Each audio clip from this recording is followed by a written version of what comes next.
Shalom jemaat Tuhan yang terkasih dimanapun Anda berada. Senang bisa beribadah dengan Anda pada hari ini. Dan saya percaya kita semua ada dalam pemeliharaan dan kemurahan-Nya Tuhan. Kami mengundang Anda untuk dapat hadir dalam ibadah secara onsite pada pukul 8 pagi di rooftop Mall Pamulang Square. Namun, apabila Anda tidak dapat menghadiri ibadah secara onsite, Anda dapat beribadah secara online melalui kanal YouTube kami di Gereja Baptis Pemulihan pada pukul 19 waktu Indonesia Barat atau pada pukul 7 malam.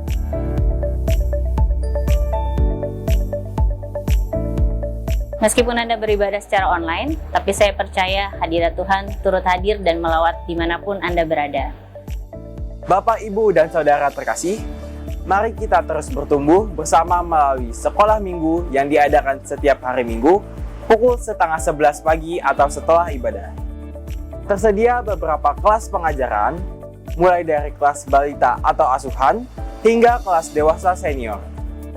Mari kita hadir untuk dapat lebih mengenal Kristus, saling berbagi, dan menjadi tempat bagi kita untuk saling menguatkan.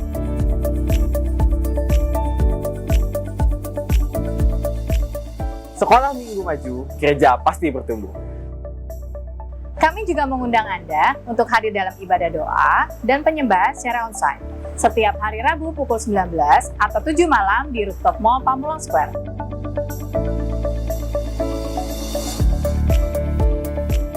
Saya percaya ketika kita bersepakat dalam doa dan penyembahan, maka Tuhan akan hadir dan menjawab setiap pergumulan kita, sehingga kita mengetahui kehendak-Nya di dalam kehidupan kita. Jemaat Tuhan yang terkasih, Anda juga dapat memberikan persembahan, perpuluhan, serta komitmen kita kepada Tuhan melalui transfer ke rekening Bank BCA yang tertera di layar Anda.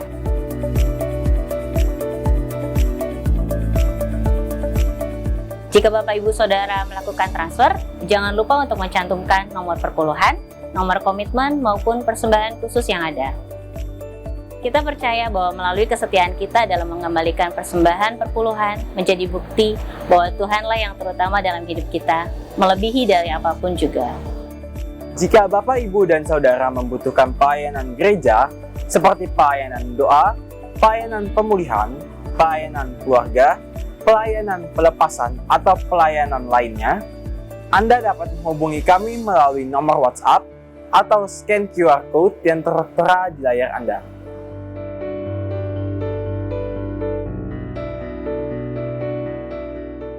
Sekian pengumuman gereja minggu ini. Sebentar lagi kita akan memulai ibadah. Mari siapkan hati untuk memuji dan menyembah Tuhan. Selamat beribadah, Tuhan Yesus memberkati.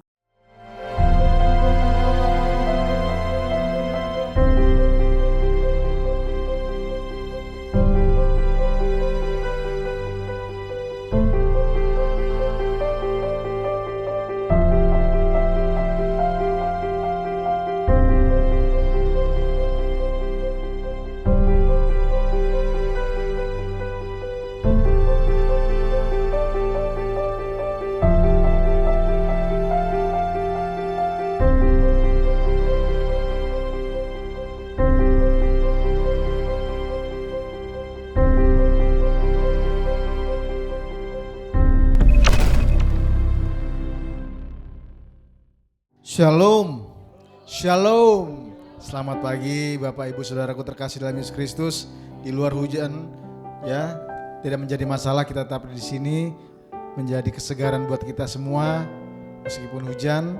Dan kita saat ini mau masuk dalam ibadah. Mari saudaraku terkasih, kita mau ngambil saat teduh, kita mau sungguh-sungguh menikmati masuk dalam hadirat Tuhan pada pagi hari ini.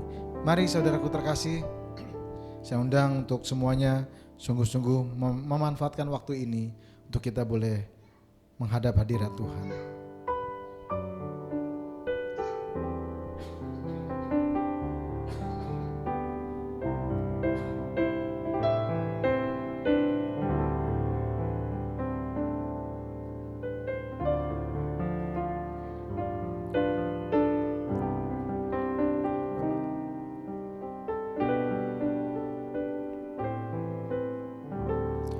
Kami naikkan syukur kami Tuhan di hadapan Kau.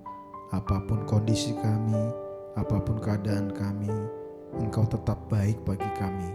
Terlebih lagi ketika Engkau Tuhan menaruh roh-Mu untuk menggerakkan kami hadir di dalam ibadah pada pagi hari ini. Kami sungguh bersyukur Tuhan, sebab Engkau masih mengasihi kami dan rindu agar kami bersekutu menghadap hadirat-Mu untuk memuji dan memuliakan Engkau. Kiranya Tuhan Kau ampuni dosa dan kesalahan kami, layakkanlah kami untuk masuk dalam hadirat-Mu, dan biarlah kami boleh memuji Engkau, bersorak bagi Engkau Tuhan. Terima kasih Tuhan Yesus, sebab kami sungguh memberikan rasa syukur kami pada Engkau yang tidak terbalaskan Tuhan. Terima kasih Tuhan Yesus, terima kasih. Kami naikkan syukur kami kepada Engkau Bapa, kepada Engkau Yesus Kristus dan Roh Kudus.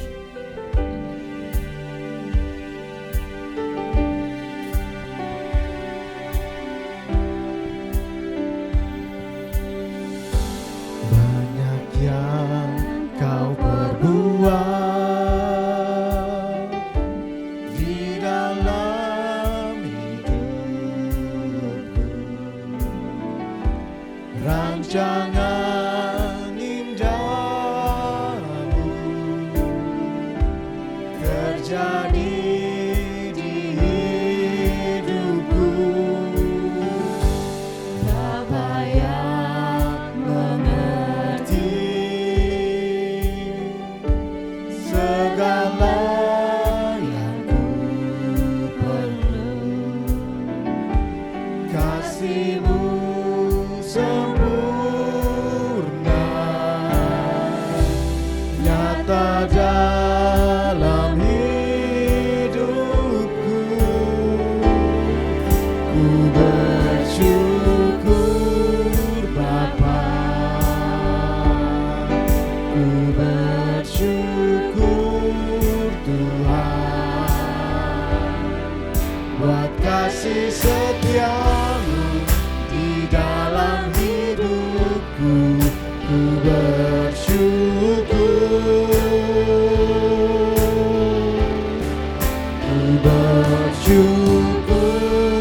Bapa, ku bersyukur Tuhan, buat kasih setia-Mu di dalam hidupku. Ku bersyukur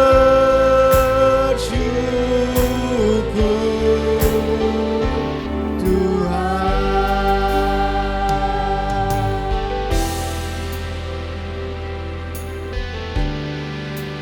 Katakan, Bapa yang mengerti segala yang ku perlu. Bapa yang mengerti segala yang ku perlu, kasih-Mu sempurna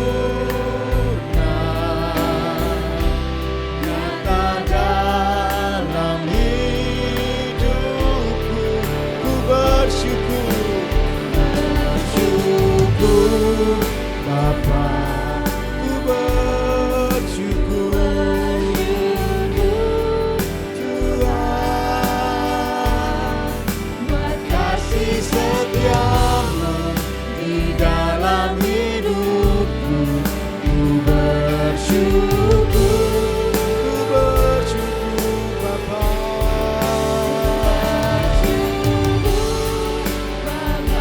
Mari bersyukur Tuhan, buat kasih setia-Mu di dalam hidupku. Ku bersyukur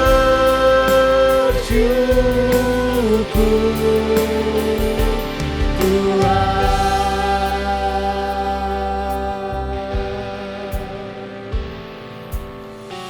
Kami sungguh bersyukur Tuhan, karena Engkau menunjukkan kebaikan, kesetiaan-Mu Tuhan. Apapun kondisi dan keadaan kami, Engkau selalu ada menopang kami, sehingga kami tidak takut melalui lembah yang gelap. Tak ada lembah gelap yang tak ku lewati,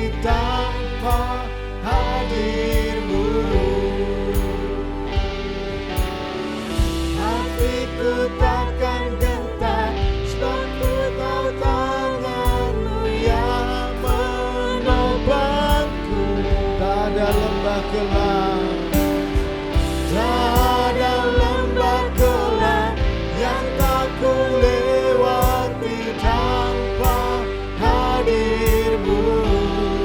Hatiku takkan gentar Tuhan, Hatiku takkan gentar, sebab ku tahu tangan-Mu yang menopangku. Katakan, Kaulah Yesus, Kaulah Yesus, Kaulah Tuhan, hanya Kau ku percaya. Kaulah Yesus, Kaulah Tuhan, harapan hidupku. Ku bersyukur Bapa,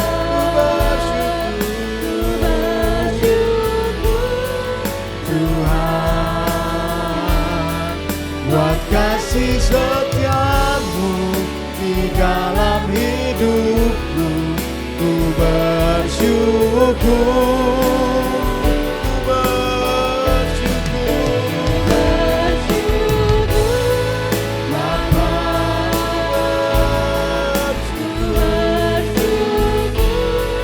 Tuhan, buat kasih setia-Mu di dalam hidupku. Ku bersyukur, katakan lagi, ku bersyukur Tuhan, ku bersyukur Bapa. Mari bangkit berdiri saudaraku terkasih, nyatakan syukur kita dari kedalaman hati kita, dari kejujuran hati kita. Bersyukurlah pada Bapa kita, Yesus Kristus dan Roh Kudus.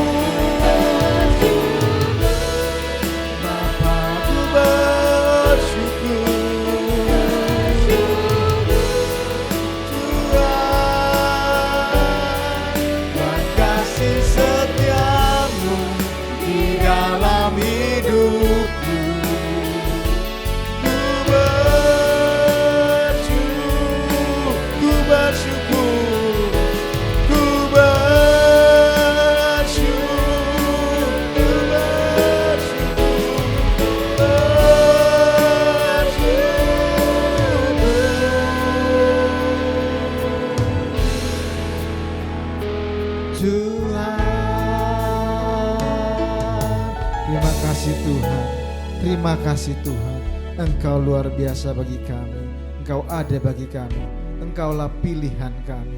Terima kasih, saat ini kami mau bersorak-sorai memuji nama-Mu. Kiranya Engkau berkenan Tuhan, karena kami meluapkan kebahagiaan kami, sukacita kami, sebab Engkau selalu membela dan memberkati kami. Terima kasih Tuhan. Semua yang percaya sama-sama katakan amin. Boleh tepuk tangan yang luar biasa buat kita Tuhan Yesus Kristus. Dia pilihan kita. Jika kita hidup bagi Dia, mari tanggalkan semua beban, tanggalkan semua dosa, dan bergerak maju untuk hidup bagi Dia.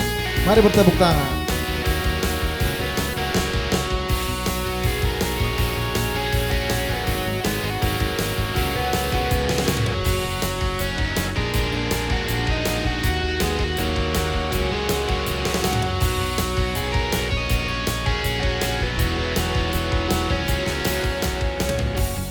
Tuhan yang mulia turun ke dunia untuk tebus segala dosa. Kau beri keselamatan, beri kesempatan, kasih-Mu mengubahkan. Jika ku akui semua dosaku, Kau adalah setia dan adil. Kau kan mengampuni dan sucikan dari segala yang jahat. Tak mau ku hidup bagi dunia ini lagi.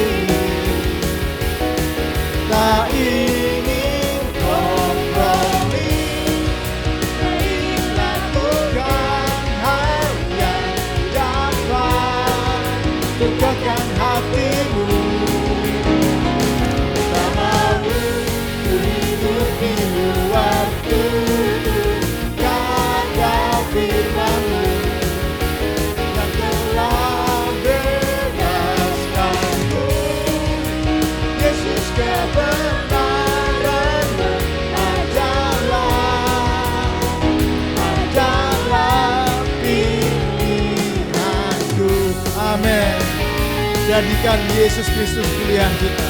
Mari tinggalkan dosa kita dan layanilah Dia.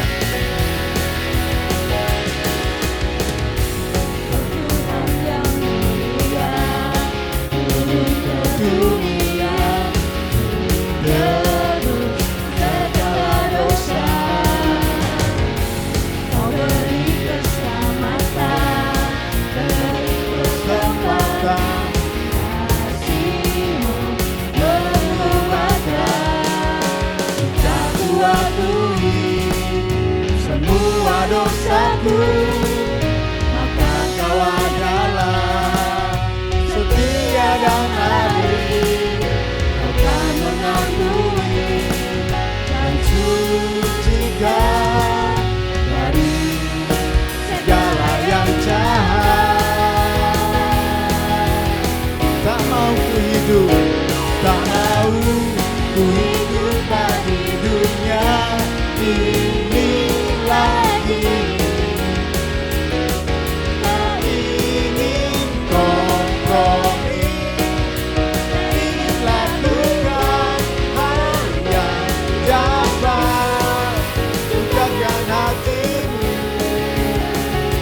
Tak mau ku hidup di luar tuntutan firman-Mu. Telah bebaskanku, Yesus kebenaran adalah pilihanku. Biarlah Roh-Mu menyala-nyala dan layanilah Tuhan. Sebab kita hidup di dunia ini setelah kita ditebus hanya bagi Tuhan kita. Biarlah roh kita sungguh-sungguh menyala bagi Tuhan. Biarlah Roh-Mu menyala-nyala dan layanilah Tuhan. Biarlah Roh-Mu menyala-nyala dan layanilah Tuhan. Biarlah Roh-Mu menyala-nyala dan layanilah Tuhan. Biarlah Roh-Mu menyala-nyala dan layanilah Tuhan.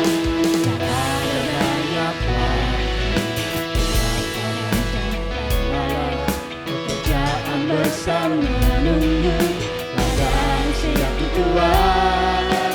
Tanggalkan segala beban, dosa yang meringan. Daripada tujuan kami dan surgawi. Biarlah Roh-Mu menyala-nyala dan layanilah Tuhan. Biarlah Roh-Mu menyala-nyala dan layanilah Tuhan.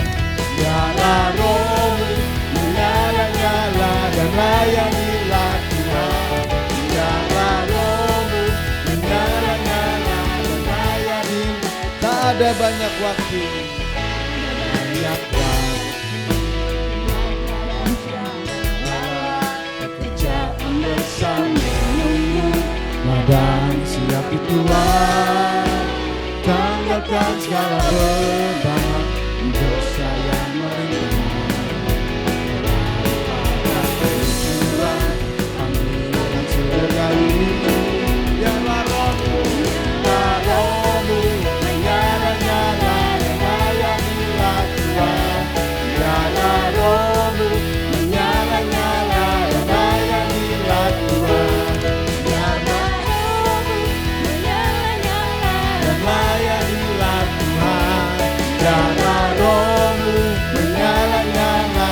Sekali lagi katakan biarlah Roh-Mu.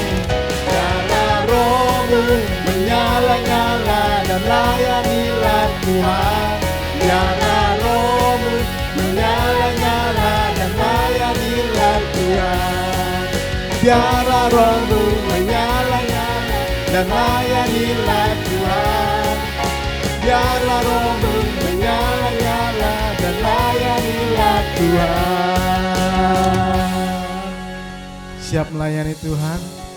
Amin. Biarlah roh kita tetap menyala-nyala di dalam nama Tuhan Yesus. Mari kita bersatu doa dan kita mau berikan yang terbaik bagi Tuhan. Terima kasih Tuhan. hati kami meluap-luap dengan sukacita, sebab Engkau yang selalu ada dekat kami, bahkan di dalam kami, untuk kami boleh melakukan pekerjaan-pekerjaan yang mungkin tidak dimungkinkan bagi kekuatan manusia, tapi tiada yang mustahil bagi Engkau. Dan saat ini juga Tuhan, kami mau mengembalikan apa yang menjadi milik-Mu. Setiap berkat yang sudah kami terima, kami mau kembalikan dalam persepuluhan, persembahan, dan juga komitmen kami di hadapan Engkau.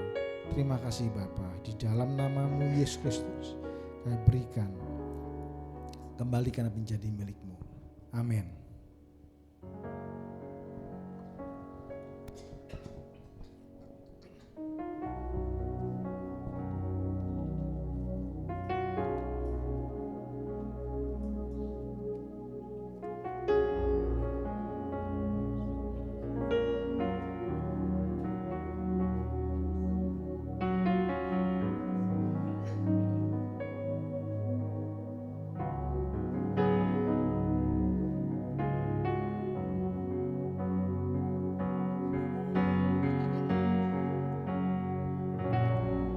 Yesus, Kau kebenaran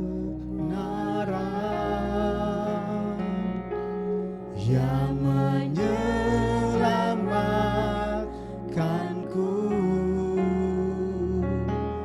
Kau memberikanku hidup dan pengharapan.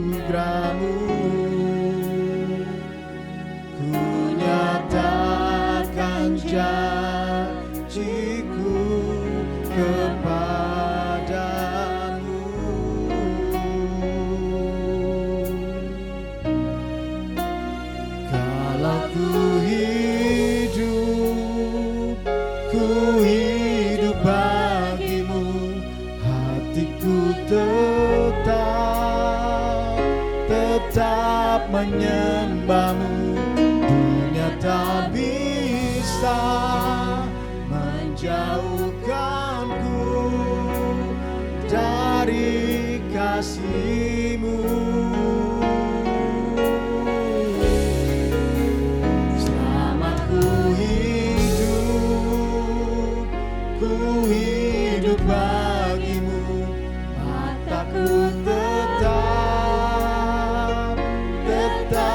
memandang-Mu, dunia tak bisa menjauhkanku dari kasih-Mu.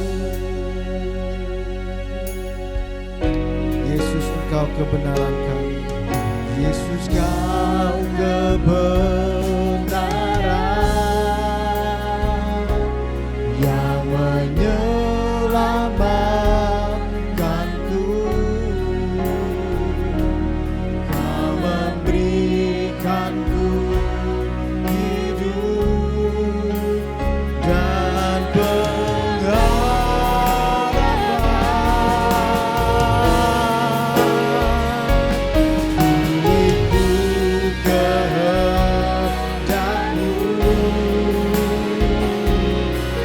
perlu anugerah-Mu,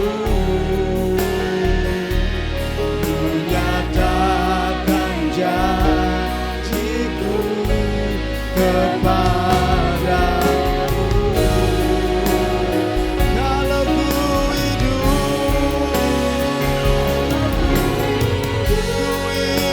bagi-Mu, hatiku tetap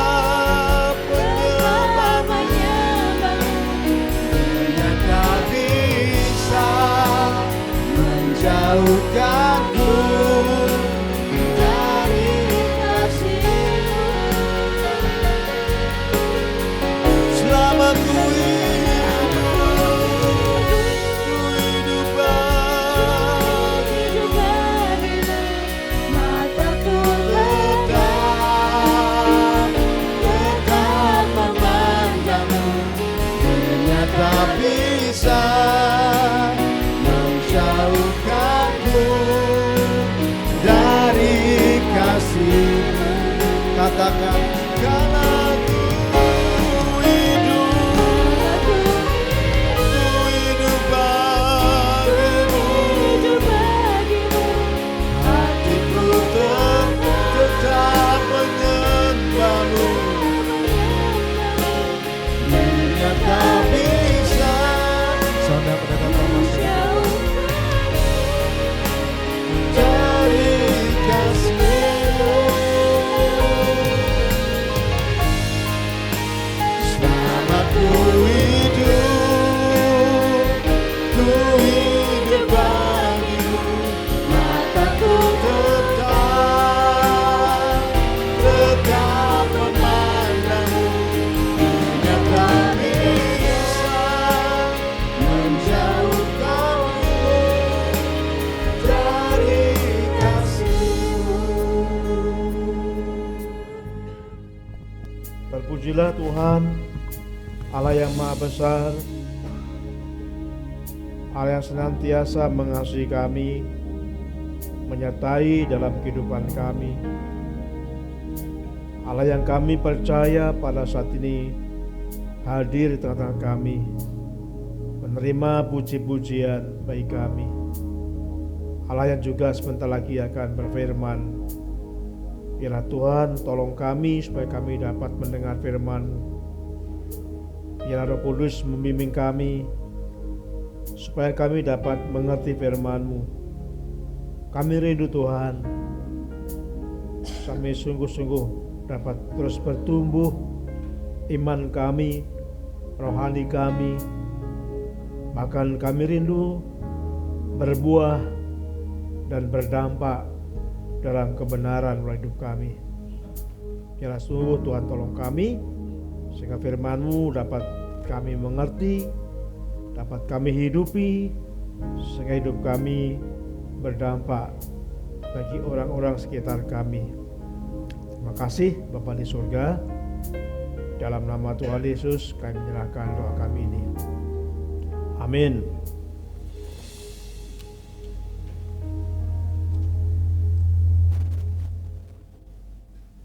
Shalom, selamat pagi Bapak Ibu yang dikasihi Tuhan. Saya harapkan Bapak Ibu dalam keadaan sehat. Bulan yang lalu saya menyampaikan ada pendeta yang masih muda yang mulai di Sumatera Utara tidak sakit tiba-tiba meninggal. Minggu kemarin tanggal 1 Maret ada pendeta lagi yang masih cukup muda meninggal di mimbar. Pada saat menyampaikan firman Tuhan tiba-tiba jatuh dan dibawa ke klinik terdekat dan sudah tidak tertolong lagi. Hari Jumat ada seorang tokoh gereja Baptis Jatinegara. Sebelumnya beberapa waktu lalu mengalami kecelakaan yang sangat luar biasa, mobil terguling-guling, tapi selamat. Keluarganya mengira itu sudah mati, tapi selamat. Waktu berikutnya, ketika ikut acara kantor, dia sempat tenggelam dan hanyut cukup jauh. Keluarga juga berkata, wah ini saatnya mungkin sudah mati, tapi hidup. Hari Jumat itu, waktu itu kemarin, dia check up, semuanya baik. Dokter berkata, semuanya sehat, baik. Tapi sampai di rumah tiba-tiba meninggal. Bapak Ibu, memang susah sekali kita untuk mengerti rencana Tuhan, mengerti maksud Tuhan, mengerti kepastian dari Tuhan. Nah, saya percaya Bapak Ibu terus berusaha untuk hidup sehat. Sehat itu adalah tanggung jawab kita. Tapi kematian itu adalah urusan Tuhan. Saya tadi pamer pada istri saya menjalankan intermittent itu hampir 5 bulan. Badan saya turun sudah 6 kilo lebih Dan sebelum intermittent saya jalan kaki itu, saudaraku, itu dada panas. Lalu saya konsultasi kakak saya, konsultasi keponakan saya yang ada dokter, disarankan untuk jalan kaki. Jalan kaki, jalan malas, jalan kaki. Setiap hari usahakan jalan kaki. Dan saya berusaha jalan kaki, walaupun tidak jauh, tapi setelah berat badan berkurang, intermittent, dan 2 hari yang lalu waktu nggak hujan, saya jalan kaki dengan istri, lebih 2 kilo, nggak terasa apa-apa. Dulu biasanya itu belum sampai sekilo sudah sampai sesak, napas panas. Ya. Tapi kemarin 2 kilo lebih nggak terasa. Nah, saya berusaha bagaimana supaya kita hidup sehat.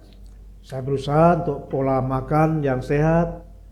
Saya nggak mau lagi dibebani dengan pikiran-pikiran dalam hidup saya. Tapi itu saya kita untuk berusaha hidup sehat, karena sekali lagi bahwa kesehatan itu adalah tanggung jawab kita. Nah, masalah umur itu adalah urusan Tuhan. Bapak Ibu yang kasih Tuhan, minggu lalu kita belajar firman Tuhan dalam tema 1 bulan ini, bertumbuh di dalam Kristus. Kita belajar tentang pertumbuhan rohani, pertumbuhan iman kita. Setelah minggu yang lalu, bulan Januari kita belajar tentang iman, kita belajar tentang kekuatan, tapi bulan Maret ini kita akan belajar bagaimana supaya kita bertumbuh dalam Kristus, iman kita bertumbuh. Nah, pada hari ini tema firman Tuhan adalah berbuah dan berdampak dalam kebenaran. Jadi berbuah dan berdampak dalam kebenaran. Saudaraku yang kasih Tuhan, kalau kita melihat dalam kehidupan kita,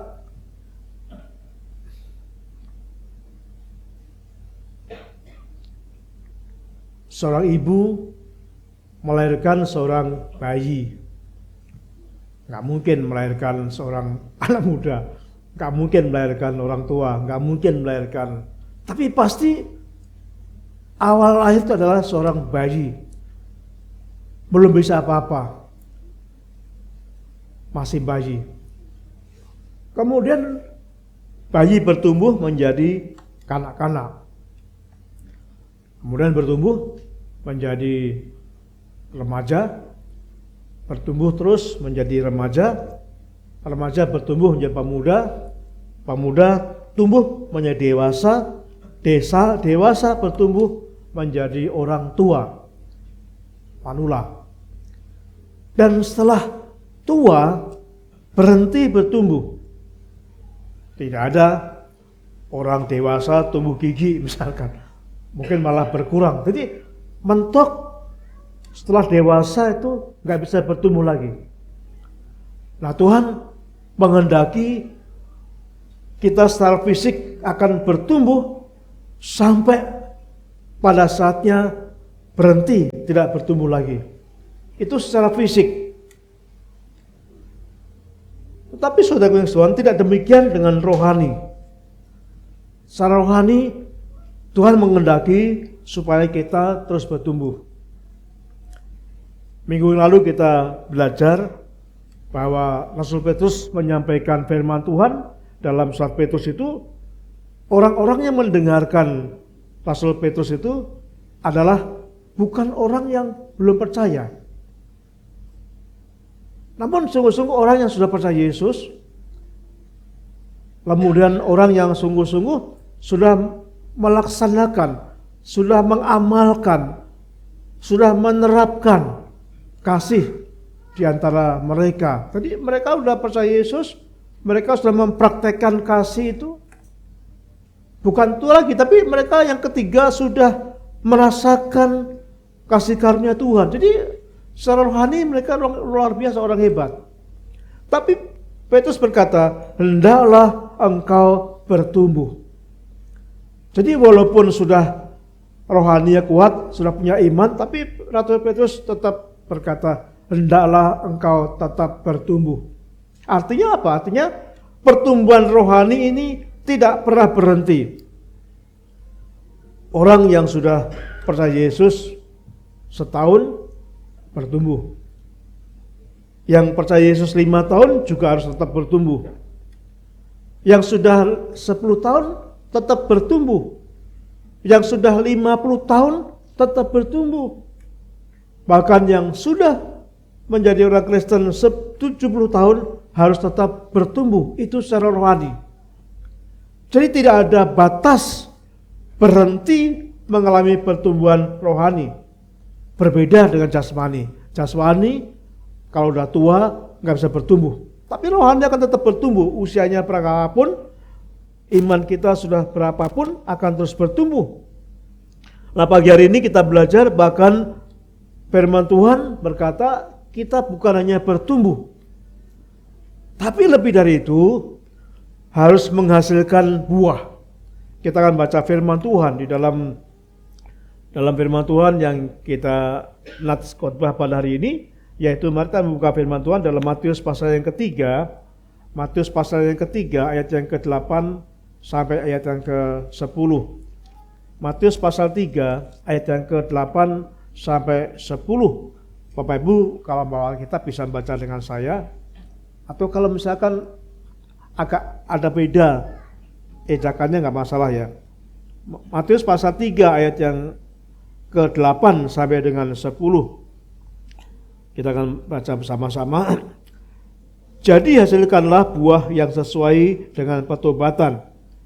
Janganlah mengira bahwa kamu dapat berkata dalam hatimu, Abraham adalah bapa leluhur kami.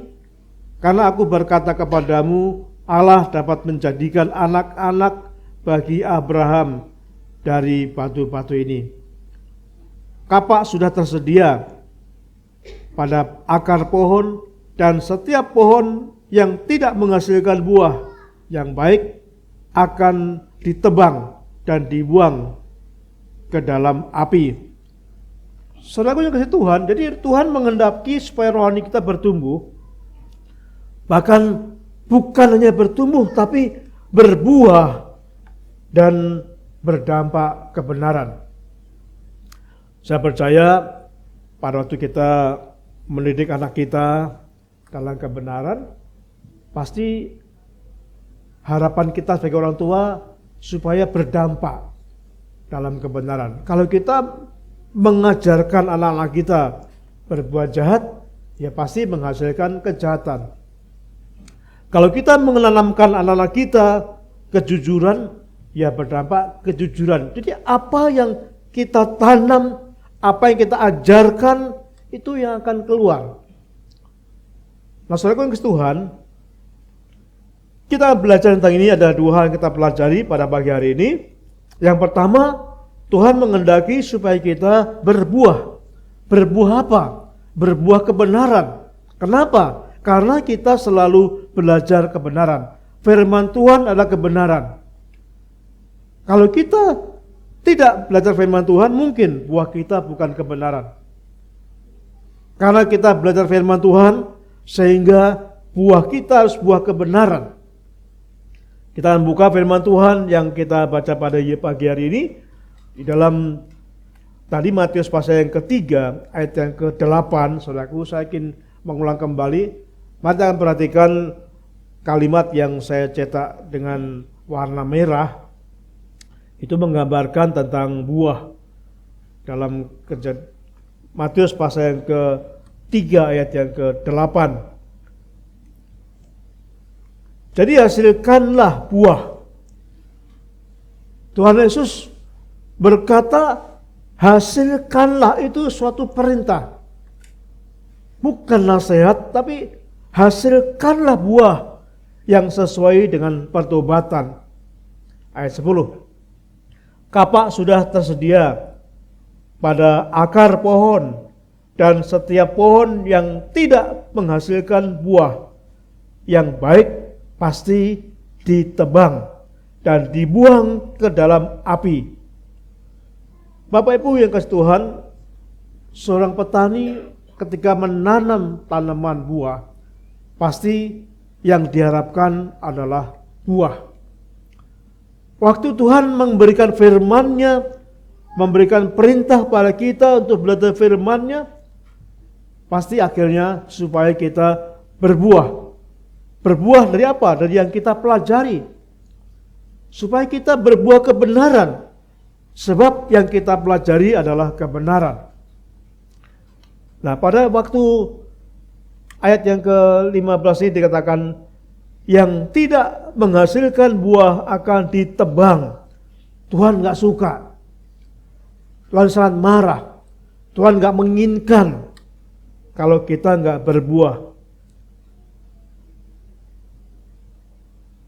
Dulu pernah kami nanam pohon. Pohon itu subur, subur.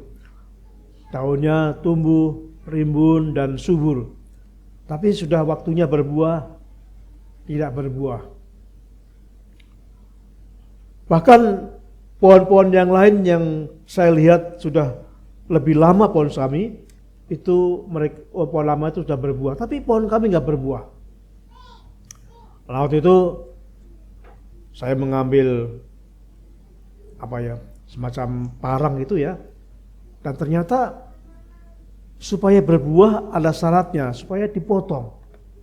Saya merhatikan Bapak Ibu, pohon-pohon itu, kalau Bapak Ibu punya pohon, misalkan pohon mangga atau pohon jambu yang cabangnya banyak ini, nah itu kalau nggak dipotong nggak akan berbuah. Nah, saya coba belimbing itu ketika banyak cabang ini, ketika nggak dipotong nggak akan berbuah. Nah, Tuhan mengajarkan supaya berbuah harus dirawat.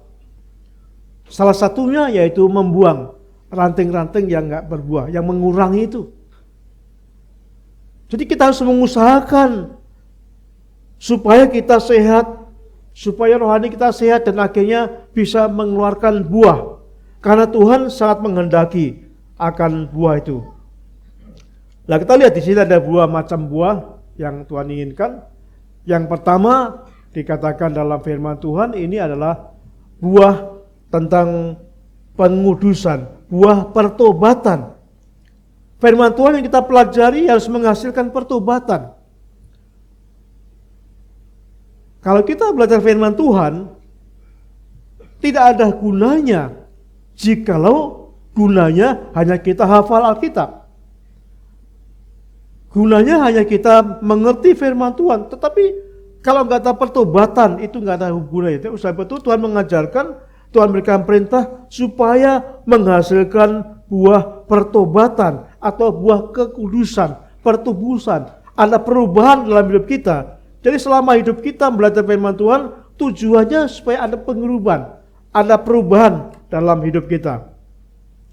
Dalam Galatia pasal yang kelima ayat yang ke-12 sampai 13 dikatakan, tetapi buah roh ialah kasih, sukacita, damai sejahtera, kesabaran, kemurahan, kebaikan, kesetiaan, kelemah lembutan, penguasaan diri. Tidak ada hukum yang menentang. Artinya bahwa buah-buah roh ini adalah sesuatu kebenaran. Gak ada yang menentang, gak ada yang menyalahkan. Kenapa? Karena ini kebenaran. Suatu kebenaran gak mungkin bisa ditentang. Kalau yang baik mungkin bisa ditentang. Karena ukuran baik itu berbeda, relatif. Namun kalau kebenaran itu ya benar, gak bisa ditentang oleh apapun. Nah, Tuhan berkata bahwa buah roh ini adalah kebenaran. Tidak ada yang sanggup menentang apa yang dikatakan dalam kebenaran itu. Bapak Ibu yang kasih Tuhan, kalau kita melihat firman Tuhan dan kita lihat bahwa dalam kehidupan kita saat kita percaya Tuhan Yesus, kita ada Roh Kudus. Jadi Bapak Ibu kapan percaya Yesus? Ya saya dibaptiskan, tapi begitu percaya itu ada Roh Kudus dalam hati kita. Roh Kudus pengen memimpin kita. Roh Kudus yang ada dalam hati kita ini pengen berkarya, pengen aktif, pengen menguasai hidup kita. Dan jikalau kita rela dipimpin Roh Kudus, jikalau kita rela dibimbing Roh Kudus, pasti akan mengeluarkan buah. akan menghasilkan pertobatan, akan menghasilkan perubahan. Itu syaratnya jikalau kita mau dipimpin Roh Kudus yang ada dalam hidup kita. Jadi saat kita berbuah harus percaya Yesus. Ada Roh Kudus dan kita rela dipimpin oleh Roh Kudus itu. Nah, saudaraku yang kasih Tuhan, kalau kita melihat pada waktu kita dipimpin Roh Kudus, maka orang itu akan bertobat. Akan menghasilkan pertobatan, akan menghasilkan perubahan dalam hidupnya. Itulah yang disebut dengan buah pengudusan, akan dikuduskan, akan diubahkan, akan diperbaharui, dan itu merupakan buah dari kebenaran yang Tuhan harapkan. Dalam Matius pasal 3 ayat 8 dikatakan, jadi hasilkanlah buah yang sesuai dengan pertobatan. Hasilkanlah buah, ini perintah. Hasilkanlah buah yang sesuai dengan pertobatan, sesuai dengan pertobatan. Bapak Ibu pasti punya pengalaman masa lalu ketika kita mengikut Tuhan Yesus, pasti ada perubahan-perubahan, ada pertobatan-pertobatan. Kenapa? Karena firman Tuhan yang kita pelajari akan menghasilkan pertobatan, akan menghasilkan perubahan dalam hidup kita. Jadi itu dikatakan buah pertobatan, pengudusan. Firman Tuhan yang kita tabur dalam hidup kita akan menyadarkan kita sehingga kita bertobat. Kita mengakui dosa-dosa yang kita perbuat. Tuhan gak membenci orang yang mengakui dosa, tapi Tuhan sungguh-sungguh menghargai orang yang mengakui dosanya, yang bertobat kepada Tuhan.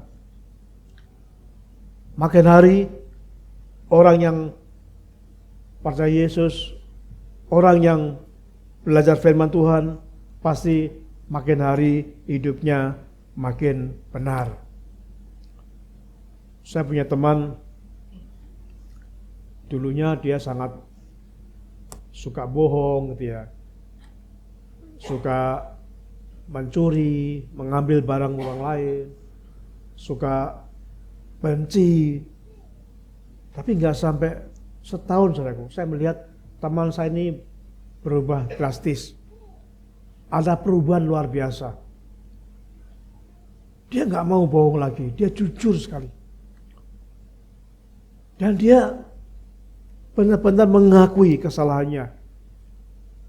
Walaupun hanya setahun mengeluarkan buah dan itu terlihat sekali perubahannya. Namun ada orang juga yang udah bertahun-tahun hidupnya tidak berubah. Ini menunjukkan tidak ditentukan lamanya kita menjadi orang Kristen. Tidak dipengaruhi, tidak sebanding lurus dengan lamanya kita menjadi orang Kristen. Perubahan itu tidak sebanding dengan berapa tahun lama kita menjadi orang Kristen. Tapi sangat ditentukan seberapa kita sungguh-sungguh untuk bertobat. Seberapa kita sungguh-sungguh rela dipimpin Roh Kudus. Itu yang menyebabkan perubahan kita terjadi. Apakah terjadi lama atau dengan lambat. Nah, buah yang kedua adalah buah pelayanan, dikatakan ini buah pelayanan. Saudaraku yang kasih Tuhan, kalau kita melihat gambar ini di dalam 1 Korintus pasal yang ke-9 ayat 1 dikatakan, bukankah aku rasul? Bukankah aku orang bebas? Bukankah aku telah melihat Yesus Tuhan kita? Bukankah kamu adalah buah pekerjaanku dalam Tuhan? Paulus berkata bahwa jemaat di Korintus itu adalah buah pelayanannya. Waktu Paulus melayani jemaat di Korintus ada buahnya. Buahnya apa? Buahnya orang-orang yang melayani. Orang-orang yang ada jemaat di Korintus. Dan Paulus ngomong itu adalah buah pelayananku. Pekerjaan dalam firman-Mu. Jadi pelayanan, saudaraku. Kalau kita bertumbuh, berbuah, harus melayani. Tuhan nggak mau kita hanya duduk manis, tapi Tuhan mau kita melayani sesuai dengan talenta kita. Ada kesaksian Bapak Ibu, seorang pimpinan di sebuah gereja baptis, dia seorang pengusaha, pemilik perusahaan yang cukup besar, tapi dia mau melayani di gereja. Dan pelayanannya itu luar biasa bagi saya. Dia melakukan setiap pagi, datang pagi, dan dia ingin menjadi usher, penyambut tamu. Padahal dia pemilik perusahaan yang cukup terkenal. Dia merasa hanya ini yang bisa saya lakukan. Saya pengen melayani Tuhan. Saya mungkin nggak punya talenta, tapi saya pengen melayani Tuhan. Dan Bapak ini menjadi seorang usher. Dia datang pagi-pagi benar.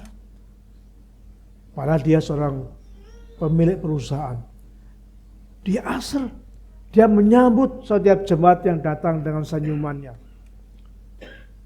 Masalahku kasih Tuhan, pelayanan itu bermacam-macam sesuai dengan talenta. Di gambar ini ada pelayanan yang sifatnya organisasi, misalkan mengajar, menjadi panitia, atau mengajar sekolah minggu, mengajar anak-anak, atau membersihkan gedung gereja. Apapun itu adalah pelayanan. Dan Tuhan ingin supaya kita melayani Tuhan. Digambarkan sebuah gereja itu adalah tubuh, mempunyai banyak anggota, dan anggota ini berfungsi, semuanya berfungsi supaya sehat tubuh kita. Gereja kita yang sehat adalah gereja yang semua anggota melayani. Bukan hanya beberapa orang. Tetapi yang sehat gereja itu adalah semua melayani sesuai dengan talenta yang Tuhan berikan kepada kita masing-masing. Nah, saudaraku yang kasih Tuhan, mari kita akan melayani Tuhan. Apapun. Saya sedang ada seorang ibu yang melayani Tuhan dengan memasak. Itu melayani Tuhan. Ada yang pagi-pagi datang di gereja kita, buka pintu. Kita nggak punya koster, saudaraku. Jadi kalau kita melihat gedung kita itu bersih, ya karena ada seorang yang melayani Tuhan. Hampir setiap pagi minggu itu banjir. Depan tuh banjir, licin. Banjir. Karena tampias air itu. Dan ada yang membersihkan air itu. Kenapa? Karena ada yang rela melayani. Nah, saya percaya Bapak Ibu, kalau kita sungguh-sungguh bertumbuh dalam firman ini, itu nggak bisa dibendung, nggak bisa dilarang. Ada kerinduan untuk melayani Tuhan. Itu membuktikan bahwa hidup kita berdampak bagi orang lain. Saudaraku yang kasih Tuhan,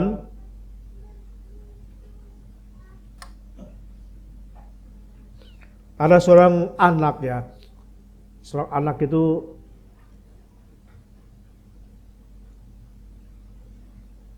senangnya ke gereja. Karena gereja banyak temannya. Kemudian bapaknya itu menjadi pemimpin gereja, kadang-kadang memimpin rapat di gereja. Dan anak itu senang kalau nggak pulang, cepat pulang. Jadi anak itu main-main dengan teman-temannya. Kemudian gereja menyediakan tempat sarana main. Dan mereka menikmati ketika di gereja. Nah kemudian selesai gereja, selesai acara, bapaknya selesai mimpin rapat itu. Kemudian bapaknya bilang, ayo kita pulang sekarang. Anak ini gak mau pulang. Dia nangis. Gak mau pulang. Ketika ditanya, kenapa? Kok gak mau pulang? Iya.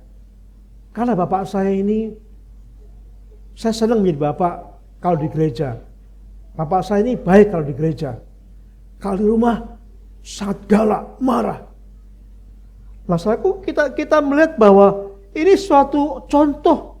Bapak ini senang melayani, tapi tidak menjadi kesaksian yang baik di rumah.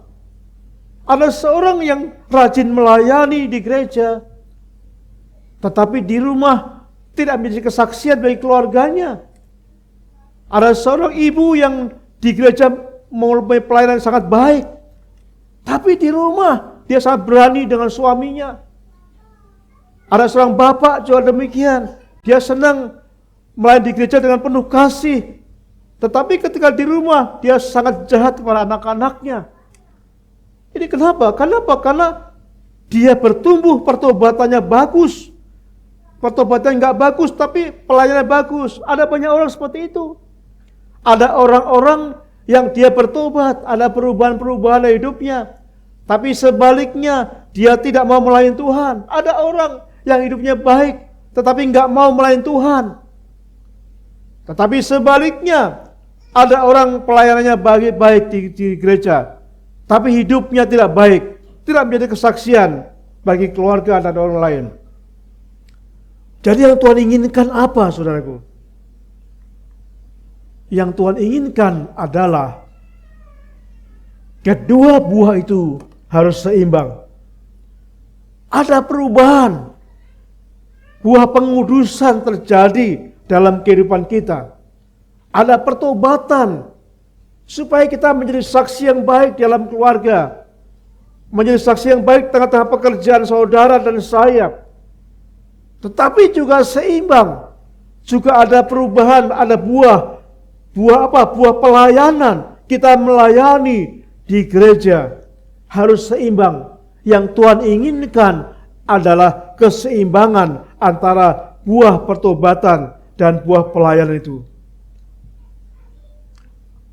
Bapak Ibu, nggak bisa dipungkiri banyak orang Kristen yang baik di gereja. Ya ini anaknya sendiri menilai. Ketika diajak pulang nggak mau anaknya. Karena kalau anaknya di rumah pasti dimarahi. Dia senang bapaknya itu menjadi bapak seperti di gereja. Penuh kasih sayang, murah hati gitu ya. Makanya nggak mau diajak pulang. Nah, bapak ini contohnya bertumbuh dalam buah pelayanan. Tapi kurang bertumbuh dalam buah pertobatan. Karena hidupnya menjadi menakutkan bagi anak-anaknya. Saya pernah melayani seorang anggota gereja kita ini.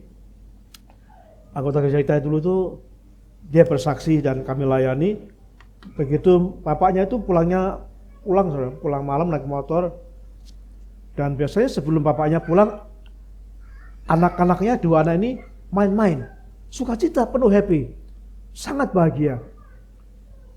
Nah begitu mendengar suara motornya bapaknya, anak ini langsung masuk kamar. Takut. Tapi ke gereja, anak ini senang. Karena bapak ini baik di gereja. Kami layani, kami bimbing. Dan setelah bapak ini bertobat, anaknya ngomong, saya senang dengan bapak yang sekarang. Bukan bapak yang dulu. Artinya bukan bapaknya diganti, tidak. Anaknya merasakan bapaknya ada pertobatan, ada buah yang dipelajari firman-Nya, sehingga firman itu mengubah hidupnya, sehingga berdampak bagi anak-anaknya. Nah Tuhan ingin kita seperti itu. Bertumbuh dan berbuah dan berdampak dalam kehidupan kita. Yang kedua yang kita pelajari adalah hal ini, yaitu berdampak di dalam kebenaran. Nah, saya akui Tuhan, ada dua dampak dalam kehidupan kita mempelajari firman Tuhan. Dampak yang pertama adalah bagi Tuhan. Jadi kalau kita berbuah itu dampak yang pertama adalah memuliakan Tuhan. Nama Tuhan dipermuliakan. Coba kita membaca firman Tuhan dalam Matius pasal yang ke-5 ayat yang ke-16. Matius pasal 5 ayat yang ke-16. Matius pasal 5 ayat yang ke-16 dikatakan seperti ini. Demikianlah hendaknya terangmu bercahaya di depan orang, supaya mereka melihat perbuatanmu yang baik dan memuliakan Bapakmu yang di surga. Jadi kita melihat Ada dampak buah kebenaran itu, yang pertama adalah dampaknya bagi Tuhan, memuliakan Tuhan. Kalau saudara belajar firman Tuhan, lalu hidupnya nggak memuliakan Tuhan, berarti nggak berdampak. Berarti sama dengan yang lain. Nah, buah yang pertama dalam berdampak kebenarannya adalah memuliakan nama Tuhan. Coba kita lihat lagi dalam firman Tuhan yang lain dalam 1 Petrus pasal yang kedua ayat 12 ya. 1 Petrus pasal yang kedua ayat 12 dikatakan, milikilah cara hidup yang baik di tengah-tengah bangsa-bangsa bukan Yahudi, supaya apabila mereka memfitnah kamu sebagai orang yang durjana, mereka dapat melihatnya dari perbuatan-perbuatanmu yang baik. Perbuatanmu yang baik, dan itulah memuliakan Tuhan. Perbuatan yang baik ini memuliakan Tuhan. Dampaknya memuliakan nama Tuhan. Perbuatan baik itu adalah memuliakan nama Tuhan. Ayat yang berikutnya dikatakan dalam Galatia pasal 1 ayat 23 sampai 24. Mereka hanya mendengar bahwa ia yang dahulu menganiaya mereka sekarang memberitakan iman. Dulu yang suka menganiaya, berbuat jahat, justru sekarang memberitakan kebenaran. Ayat 24, dan mereka memuliakan Allah. Jadi memuliakan Allah adalah ada perubahan. Yang dulu jahat menganiaya, tapi sekarang memberitakan, mengajarkan kebenaran. Ada perubahan, berdampak dalam hidup. Nah, saudaraku yang kasih Tuhan, lawannya adalah mempermalukan Tuhan. Mempermalukan Tuhan. Jadi kalau kita enggak memuliakan Tuhan, ya memalukan Tuhan. Enggak ada tengah-tengah. Kalau saudara tidak berbuah, itu berarti mempermalukan nama Tuhan. Mari kita baca dalam Amsal ya. Amsal pasal 80. Amsal 80 ayat yang ke-8 dan 9. Saya berikan warna supaya kita bisa membaca dengan jelas ya. Jauhkanlah daripadaku kecurangan dan kebohongan. Kita bayangkan kecurangan ini mempermalukan nama Tuhan. Seorang yang berjualan, yang dagang, yang sering, dulu kami sering timbangan tuh di bawah itu ada beban ya, sehingga timbangannya nggak pas. Nah dulu bapak saya pernah usaha minyak tanah, minyak tanah pernah, kayu pernah. Jadi minyak tanah itu ukurannya itu kalau dimiringkan sedikit aja, itu selisihnya bisa puluhan liter 1 drum. Kalau dilihat ke atas mata, nggak kelihatan saudara. Nggak kelihatan. Misalnya kan 1 gram diukur kan, sama apa tuh, tong tayu di meteran ini. Kalau miring sedikit aja rugi. Nah dulu waktu saya teliti sekali. Karena kalau curang sedikit miring, nah kami rugi. Ada banyak orang yang curang. Kenapa? Karena pengen mendapat untung yang besar sehingga melakukan kecurangan. Dan orang pedagang yang curang itu pasti mempermalukan Tuhan. Orang yang berbuat curang itu mempermalukan Tuhan. Dikatakan dikali dan kebohongan. Kebohongan itu juga mempermalukan Tuhan.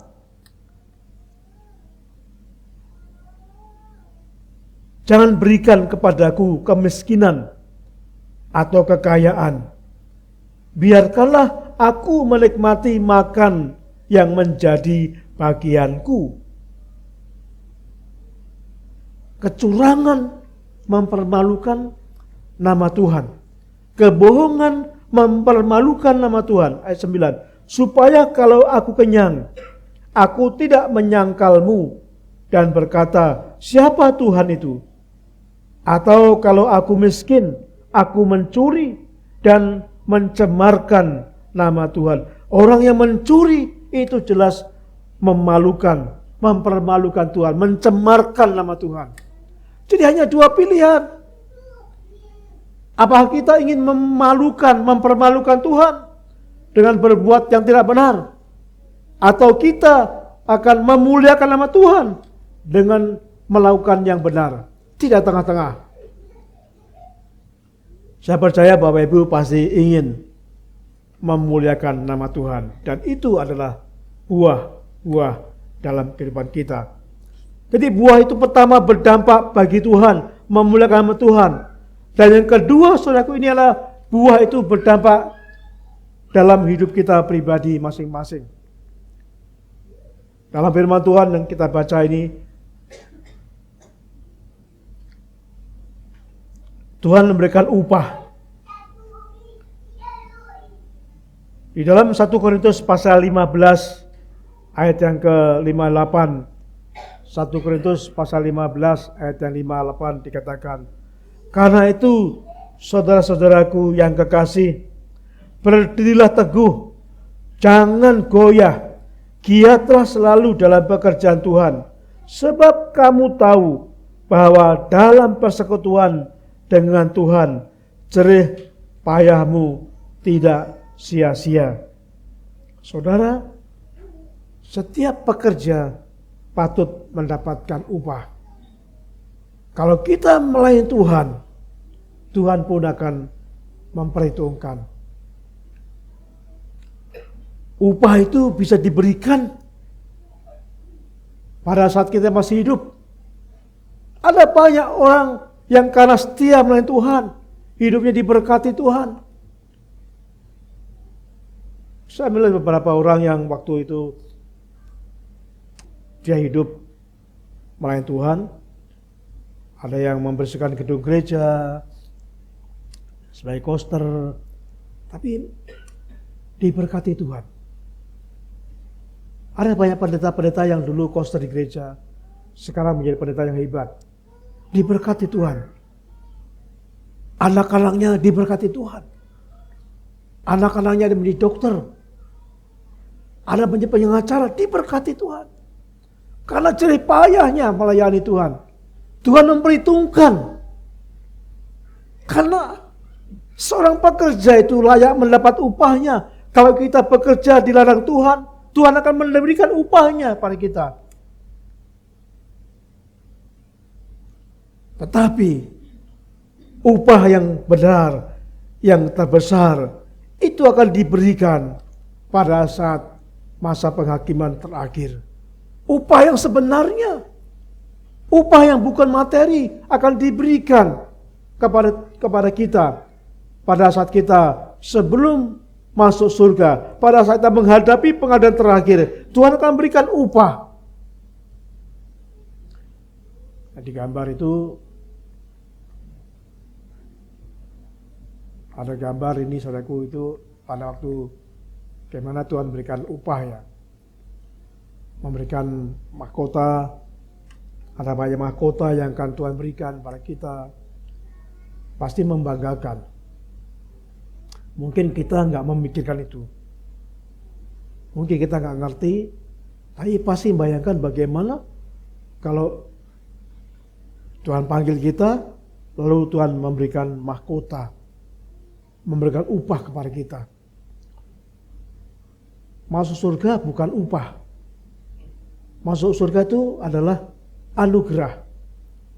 Tapi itu akan memberikan upah, penghargaan, mahkota-mahkota yang akan diberikan pada kita masuk surga.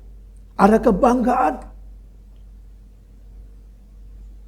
Semakin kita setia melayani, akan semakin diberikan upah yang banyak. Saudaraku kasih Tuhan. Jadi dalam Wahyu pasal yang ke-22 ayat yang ke-12. Wahyu pasal yang ke-22 ayat yang ke-12. Kita akan baca di sini. Wahyu pasal yang kedua ayat yang ke-12. Sesungguhnya aku datang segera dan aku membawa upahku. Tuhan sendiri membawakan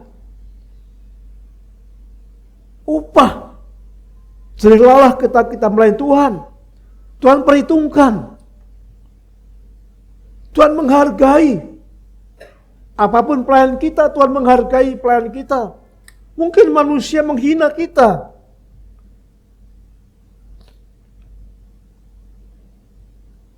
Ada seorang yang meremehkan orang yang membersihkan gedung gereja.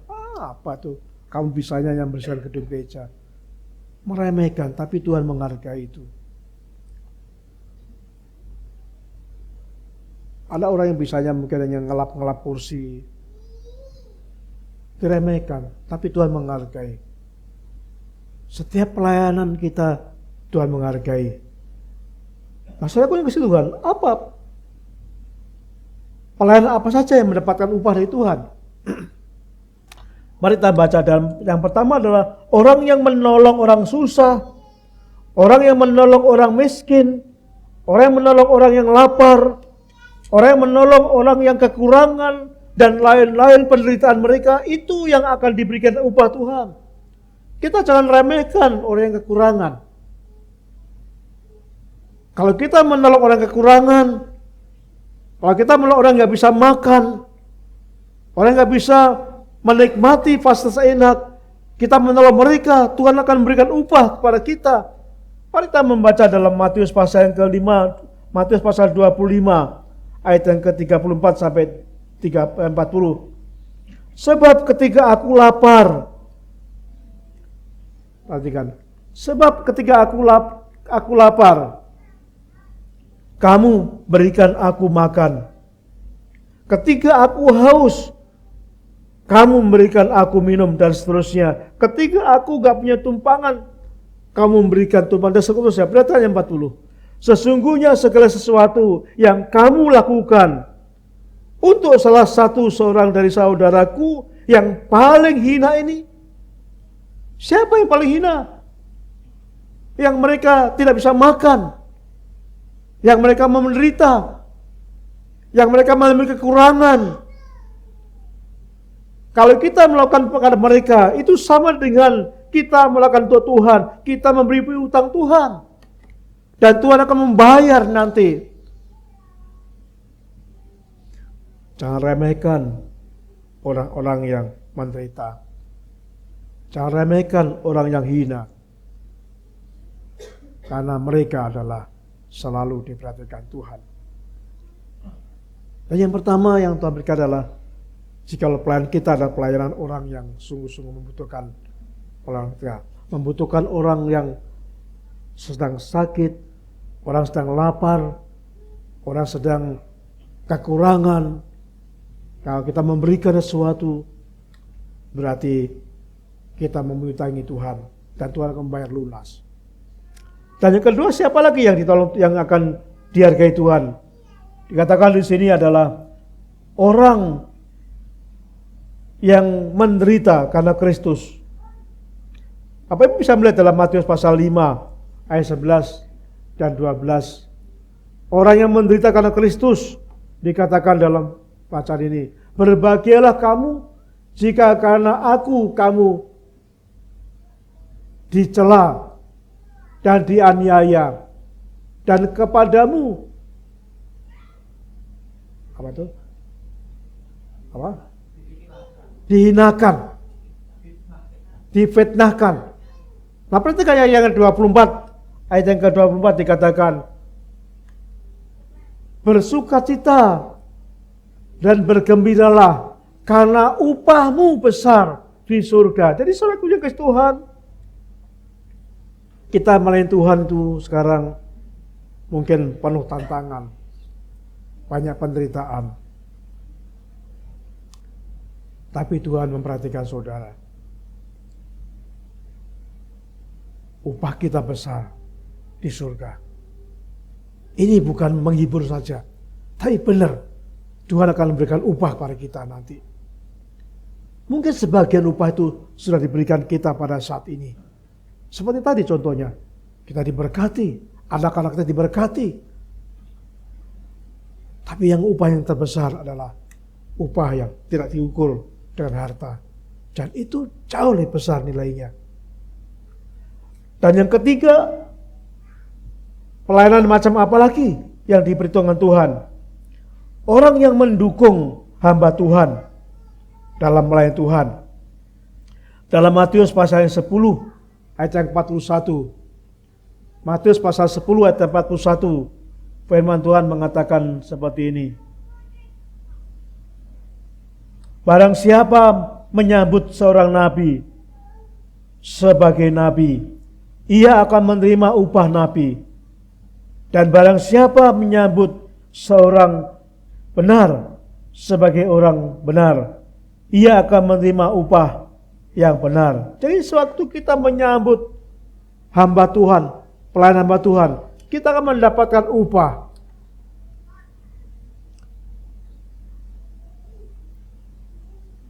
Bapak Ibu, saya tanamkan anak saya,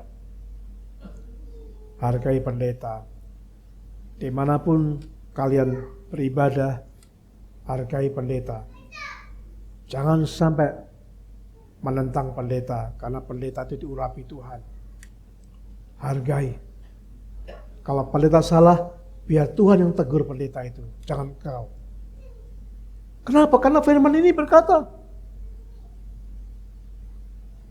Laksanakan yang Tuhan. Kemudian yang terpenting, yang terakhir, siapa yang dihargai Tuhan, yang mendapat upah dari pelayanan itu? Adalah orang-orang yang memberitakan Injil. Orang yang menuntun supaya orang hidup dalam benar, yang menyampaikan firman Tuhan. Itu orang yang mendapatkan upah dari Tuhan. Nah, jadi saudaraku yang kasih Tuhan, kembali kita lihat di sini. Orang-orang pelayan apa yang dihargai Tuhan? Yang pertama adalah orang yang menolong orang yang kesusahan, menolong orang yang miskin, menolong orang yang menderita, menolong orang yang kekurangan. Sehingga Bapak Ibu ada berkat banyak, sisihkan berkat itu untuk menolong mereka. Saudara memiutangi Tuhan, dan Tuhan akan membalas dengan berlimpah-limpah. Yang kedua adalah orang yang sungguh-sungguh bertahan dalam penderitaan karena iman kita kepada Yesus. Setelah kita percaya Yesus, banyak tantangan. Ada banyak sekali kesulitan. Jika kita bertahan dalam kesulitan itu, Tuhan memberikan upah kepada kita. Dan yang ketiga adalah orang yang mendukung pelayanan hamba Tuhan. Tuhan memberikan upah. Dan yang keempat adalah orang yang memberitakan Injil, yang memberitakan kabar baik, yang menolong orang yang sesat. Tuhan akan memberikan upah itu. Nah, saudaraku yang kasih Tuhan, sebagai kesimpulan pada firman Tuhan pada hari ini, mari kita melihat dalam beberapa hal ini.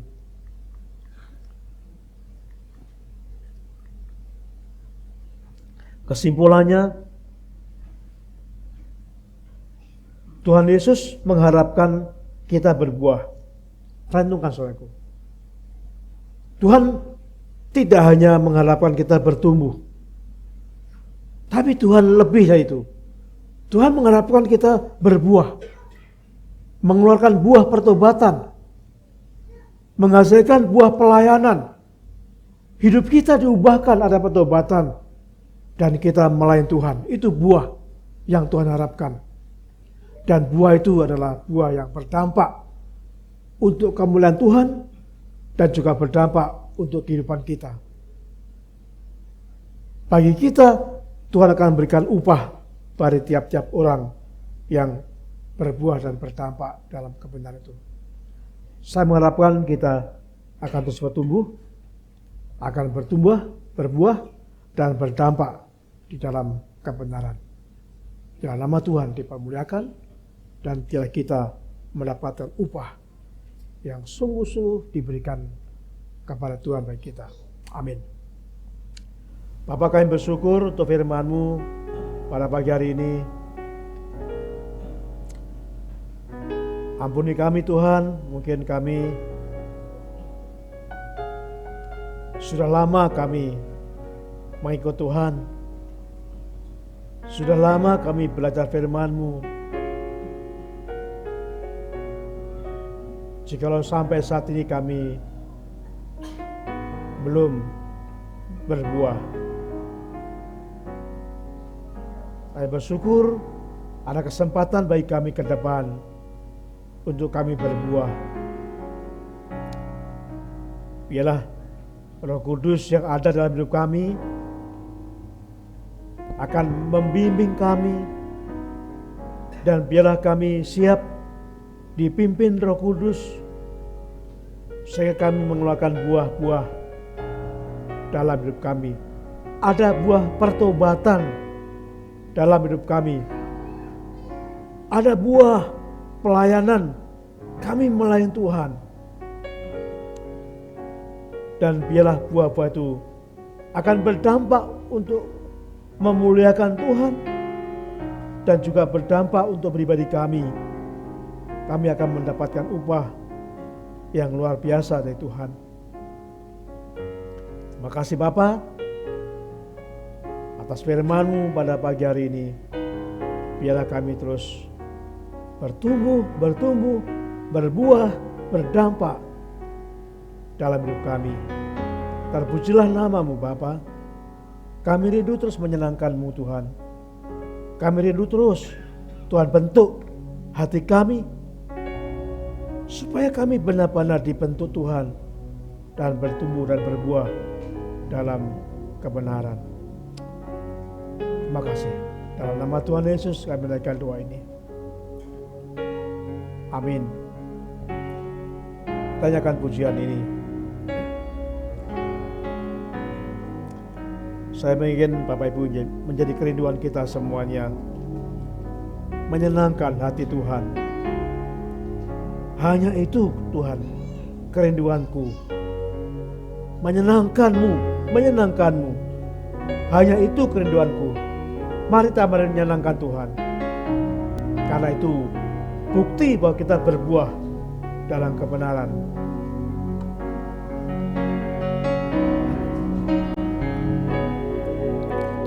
Tuhan, ku mau menyenangkan-Mu. Tuhan, bentuklah hati ini jadi bejana untuk hormat-Mu. Cemerlang bagai emas murni. Tuhan, ku serahkan hatiku. Semua ku berikan padamu. Kuduskan hingga tulus selalu, agar aku menyenangkan-Mu.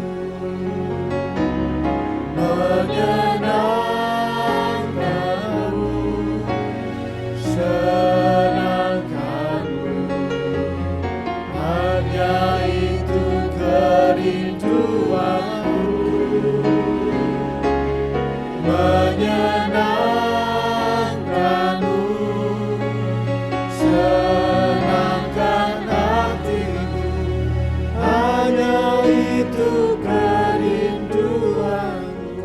Kita akan pujikan dari awal.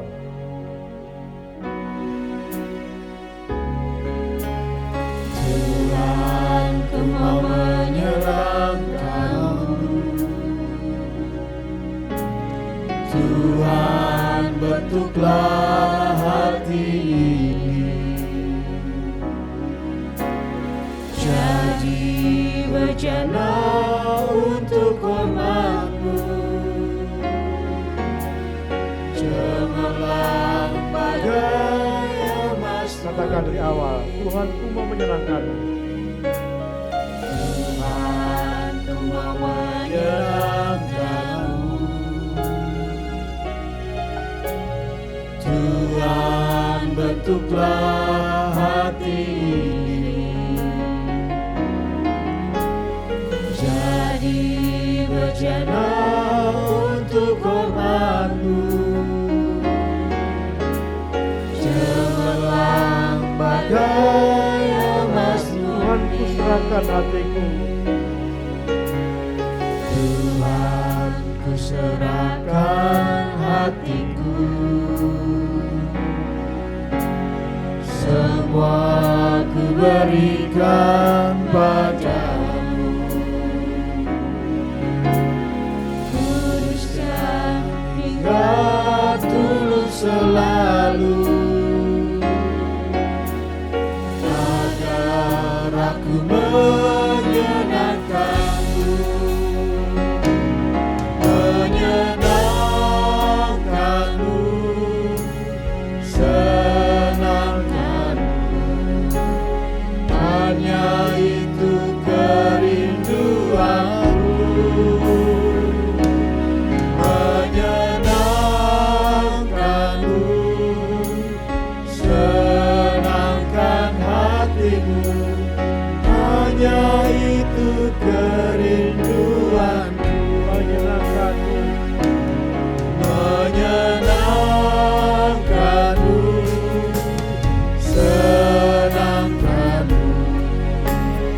Hanya itu kerinduanku, menyenangkanmu, senangkan hatimu. Hanya itu kerinduanku.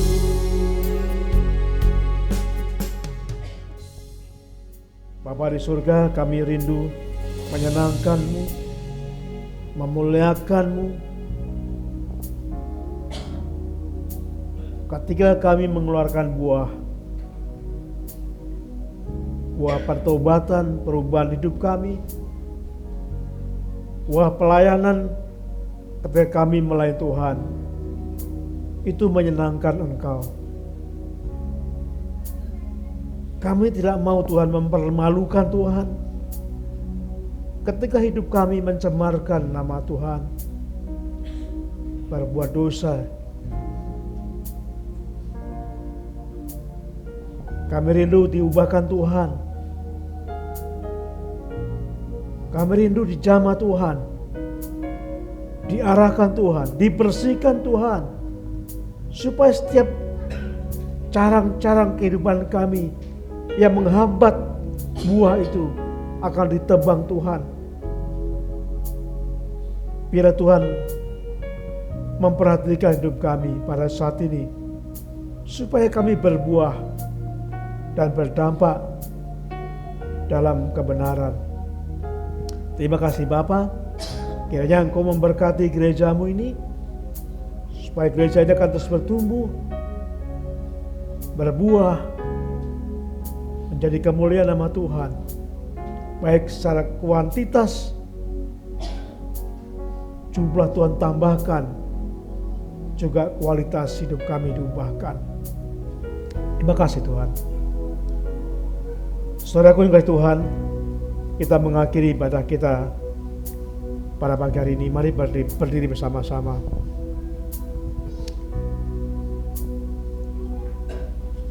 Bapak Ibu yang kasih Tuhan, semoga Allah damai sejahtera menguduskan kamu seluruhnya, dan semoga roh, jiwa dan tubuhmu terpelihara sempurna dengan tidak bercacat pada kedatangan Yesus Kristus Tuhan kita. Terpuji nama Tuhan kekal sampai selama-lamanya.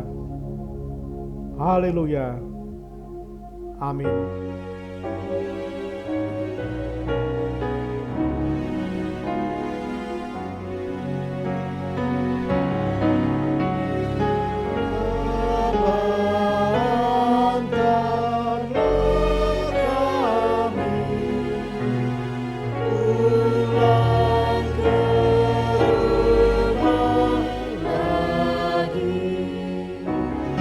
Berilah kami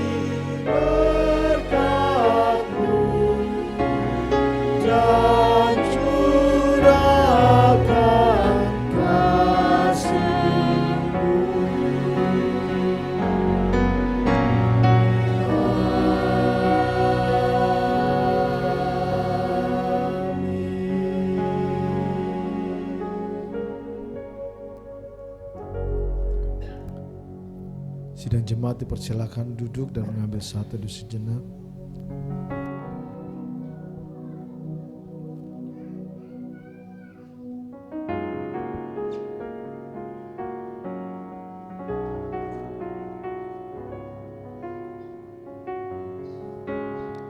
Amin. Ibadah hari Minggu sudah selesai, mari kita bersalam satu dengan yang lainnya. Kita juga tetap bersalaman dengan pendeta dan ibu. Sampai jumpa minggu depan, Tuhan Yesus memberkati. 'Cause through it all, you've been so good to me. You kept your word like you said you would. Your word is truth.